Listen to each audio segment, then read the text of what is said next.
Hello everyone, मैं हूं Deepshikha. Welcome back to our kitchen hack series. और आज है डे 27 और मैं आज आपके साथ कुछ ऐसे टिप्स शेयर करने जा रही हूं जो आपकी डे टू डे लाइफ में आपको काम आने वाले हैं। तो चलिए आइए शुरू करते हैं। अक्सर ऐसा होता है कि कई बार हमारे पास एक दो कटोरी दही बच जाता है और वो कटोरी जो है वो फ्रिज में आगे सामान आने से सरकती जाती है, पीछे सरक जाती है और एक दो दिन में हम जब देखते हैं तो दही जो है वो खट्टा हो चुका होता है। तो आप घबराएं नहीं, ऐसे खट्टे दही को आप इडली बनाने में या खमन बनाने में यूज कर सकते हैं या फिर आप उससे भटूरे, नान या कुलचे का आटा गूंथ सकते हैं। ये सारी चीजें जो है वो खट्टे दही के साथ बहुत ही अच्छी बनती हैं। और मेरी दूसरी टिप ये है कि कई बार हम दही जमाते हैं तो दही थोड़ा खट्टा जमता है, तो आप ऐसे दही में थोड़ा सा दूध मिला दें और दही जो है वो नॉर्मल हो जाएगा, तो आप उसे इजीली यूज कर सकते हैं। और मेरी तीसरी टिप ये है कि जब भी हम रायता बनाते हैं और मेहमानों के आने पे उसे सर्व करते हैं तो रायता जो है वो खट्टा हो चुका होता है। तो अगली बार से जब भी आप रायता बनाएं तो आप उसे पूरा प्रिपेयर कर लें, लेकिन उसमें नमक नहीं डालें।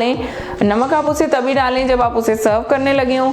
तो अगर इन डेली छोटे छोटे टिप्स को आप ध्यान में रखेंगे तो आप अपनी किचन के काम में बहुत ही परफेक्ट हो जाएंगे। तो कैसी लगी आपको मेरी ये आज की किचन टिप्स? अगर आपको मेरा ये वीडियो अच्छा लगे तो इसे लाइक जरूर करें, शेयर करें अपने फ्रेंड्स और फैमिली के साथ और मेरे चैनल को सब्सक्राइब जरूर कर दें। और किचन हैक सीरीज की पूरी प्लेलिस्ट आपको डिस्क्रिप्शन बॉक्स में मिल जाएगी, तो उससे आप डेली के किचन टिप्स भी चेक कर सकते हैं। और अगर आपके पास भी ऐसे कुछ किचन टिप्स हैं तो आप नीचे कमेंट बॉक्स में शेयर कीजिए, मैं आपके नेम के साथ उन टिप्स को शेयर करूंगी। तो मिलते हैं कल एक नई टिप के साथ। Till then bye bye, thank you for watching.